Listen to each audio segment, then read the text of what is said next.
I would wish he'd do something much more extreme, like say the old asylum system is dead. No one is coming in through that process. You have to apply from your home country. Which was a Trump policy.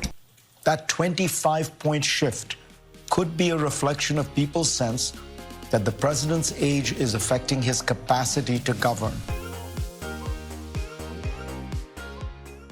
Hey, do you remember Fareed Zakaria? He's a CNN host who's been caught plagiarizing, by the way, from columns he wrote at Newsweek. So he's a liberal, of course. I should have said that, but he's a CNN host, so you probably already worked that out. And he's a liar plagiarist, and he was one of the loudest voices on CNN, screaming about Donald Trump and his xenophobia and hate mongering and fascism. And, we haven't heard from him in a while, though. So let's check in with Fareed Zakaria and see what's on his mind these days. Words, law enforcement, because they have figured out that all they have to do is say the magic words, I have a credible fear of persecution. And bingo.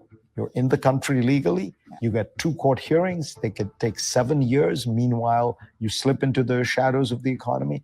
So the whole system is broken. And Biden needs to confront that and say, we're going to have to reform the whole system. I would wish he'd do something much more extreme, like say the old asylum system is dead. No one is coming in through that process. You have to apply from your home country. Which was a Trump policy. Which was a Trump, and also the Mexico. You have to be in Mexico to apply. I think that's all correct. So strategically, you think that if Biden would tack towards Trump policies, he would have actually a better political chance. And it's also the right policy because the old asylum system is being gamed by millions running to. Wow, Fareed. So, did you notice the moment when the host said it's Maureen? Is it Maureen Brennan who runs Firing Line now? I think it's Maureen Brennan. When he says, I wish he'd do something extreme. I wish he would go out there and say, no more asylum entries. Nobody gets in anymore. You got to apply in your own country. You got to stay in Mexico. You got to do all these things. And she's like, so you mean adopt the Trump policies? Oh, yeah. Margaret Hoover, Firing Line with Margaret Hoover. I don't know why I say Maureen Brennan was an actress from the 40s, I think. So she says, you mean adopt the Trump policies? And I don't think he was expecting that. In fact, I don't even know if he knows that those were Trump's policies.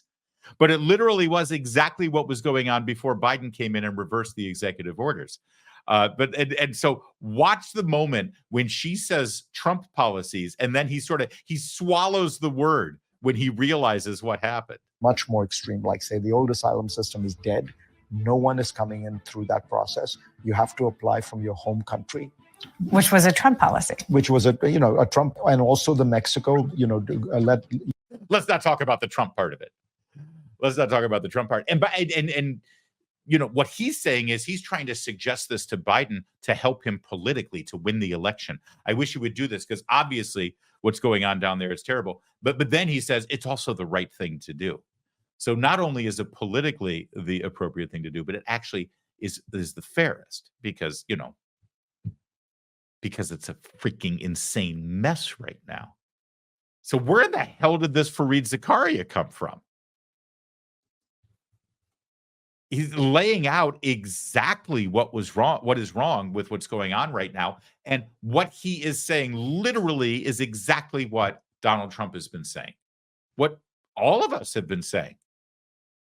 They're gaming the system. They know the magic words to say. They go out and seek out law enforcement, and then they tell them, I have a fear of going back to my country. Boom, you automatically get asylum. Stay in the country. You got a hearing, but by the time you even show up for your hearing, you're already here. Then the argument's going to be, let's say they lose their hearing 7 years from now that they have for their asylum request. Well, you can't deport them. They're Americans now. They've been contributing to our society for 7 years. Yeah, that's exactly the plan.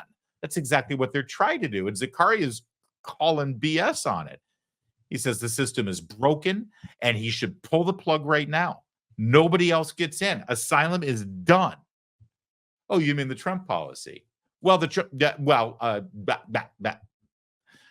there's more. Hold on. Fareed Zakaria isn't done. There's something really weird going on with this guy. Watch this segment. Now, this is from his TV show on CNN, Fareed GPS, where he talks about the Trump trial up in Manhattan, and then makes a revelation that you will not believe. he might get fired from CNN. He might lose his job after he says this. And the trials against him keep him in the spotlight, infuriate his base, who sees him as a martyr, and even may serve to make him the object of some sympathy among people in general who believe that his prosecutors are politically motivated. This happens to be true, in my opinion. I doubt the New York indictment would have been brought against a defendant whose name was not Donald Trump. A majority of Americans are skeptical that Trump will be able to get a fair trial. I mean, it sounds like he's watching our show. This is exactly what we've been saying. The majority of Americans don't think he can get a fair trial, and that Biden is using the court system as a political weapon against him. And if his name weren't Donald Trump, these charges never would have been brought. This is Fareed Zakaria saying this? I mean, listen, I don't need freaking Fareed Zakaria to say what I believe and agree with me to validate what I think or validate what you think. It's just such a stunning moment to hear someone in the an elite leftist like Fareed Zakaria on CNN saying something that is just obviously objectively true. We're not used to objective truth on CNN and obvious logical conclusions. That's not CNN's brand anymore. Watch this segment one more time. It's very short. But listen to what he's saying about what the American people believe is going on with this trial and with the political use of our court system as a weapon against Donald Trump. And then he says, and by the way, that's true. And the trials against him keep him in the spotlight, infuriate his base, who sees him as a martyr, and even may serve to make him the object of some sympathy among people in general who believe that his prosecutors are politically motivated. This happens to be true, in my opinion. I doubt the New York indictment would have been brought against a defendant whose name was not Donald Trump. That's an absolute stunner.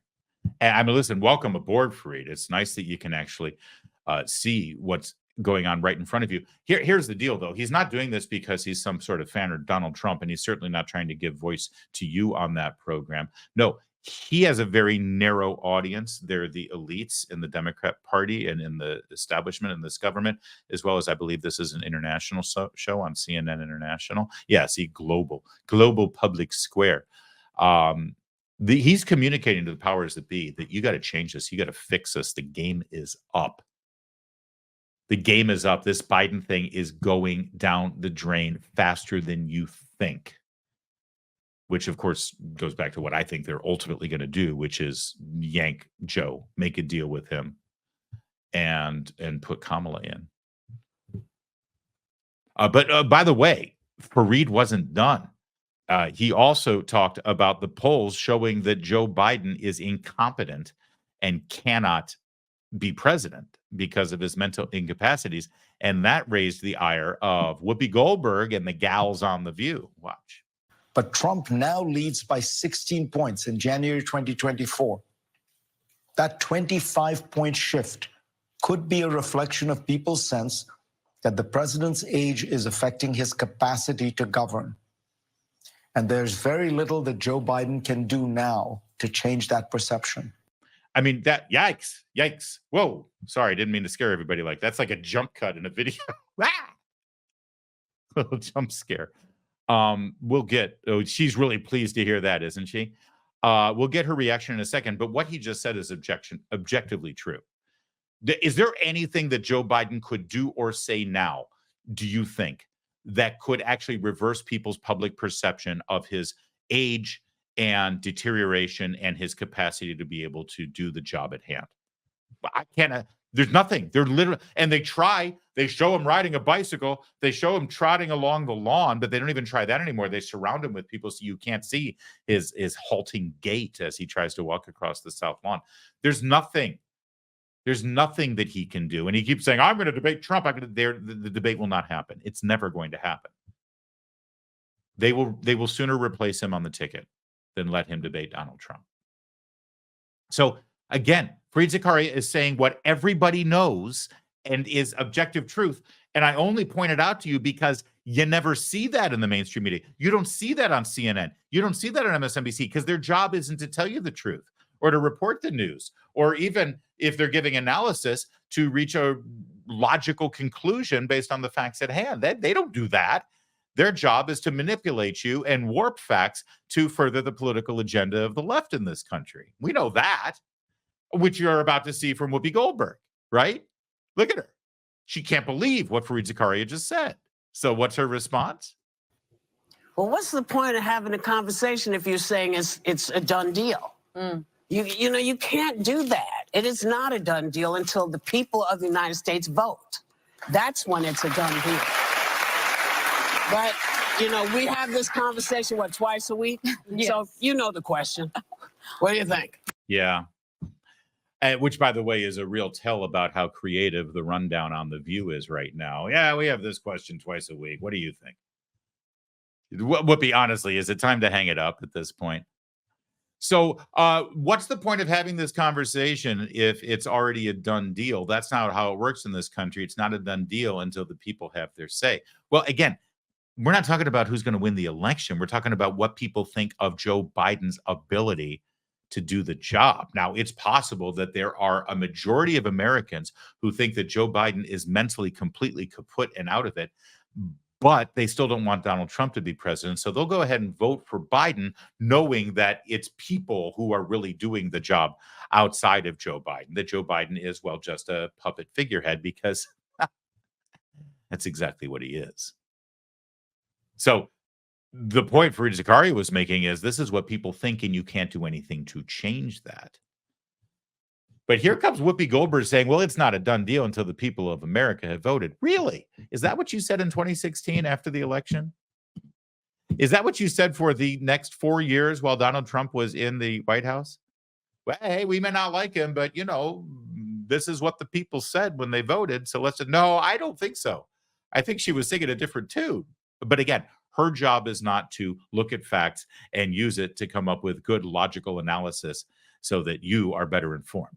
Her job is to carry water for Joe Biden and the Democrats so that they can further assault you, your sensibilities, your opinions, who you are, and what you believe. I remind you again, they're not in the business of telling the truth.